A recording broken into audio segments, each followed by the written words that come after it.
Hello everyone, this is Harish Reddy and now I would like to present the topic on an application of machine learning to network intrusion detection.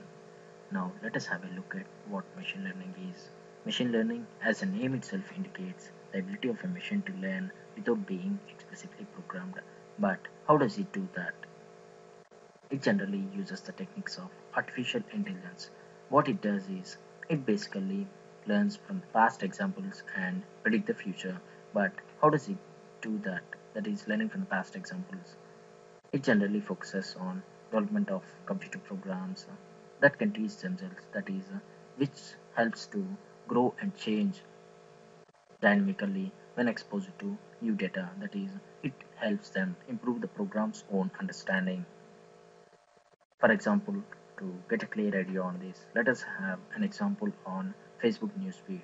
That is, it changes according to user's own personal interaction with other users. Suppose if a user frequently tags the same friend in photos and writes on his wall or do some kind of activity with him, then his feed will show more of its that friend activity in particular when compared to others. That is how it does is it filters the data from the already existing data and it generates rules based on the raw data that has been fed into it and it produces the output. Now let us see how this can be applied to network intrusion detection. Consider a network with heavy traffic and we need to differentiate between the anomalous connections and the normal connections. Checking manually is impossible to differentiate. So let us apply the technique of machine learning. Machine learning uses algorithms to generate rules and classify network connections.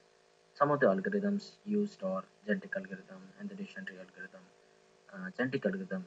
Genetic algorithm is from the family of problem solving techniques and it is also called as search algorithm and it creates optimal solutions to many of the problems.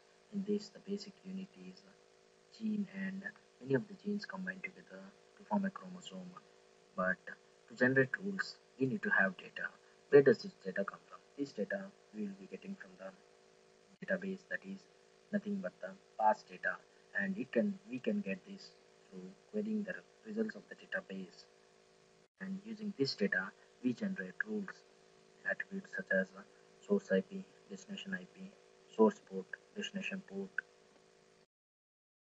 and protocol are used from a gene and term from a chromosome and from these chromosomes rules are formed. The chromosome for a rule is comprised of 29 genes and 8 for source IP, 8 for destination IP, 8 for 6 for source port and 6 for destination port and 1 for protocol and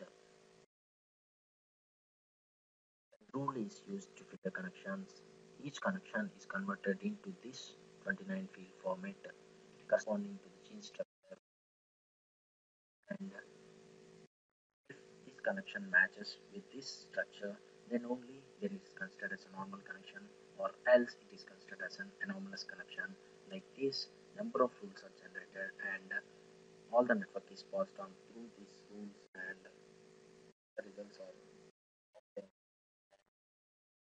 All these results, the most common results are considered to be the normal connections and all the others are considered to be the anomalous connections because from this gene structure we have created rule for the normal connections and all these normal connections will be getting from the results and the remaining all the anomalous connections that is based on the past data fetching the data and creating rules and filtering it.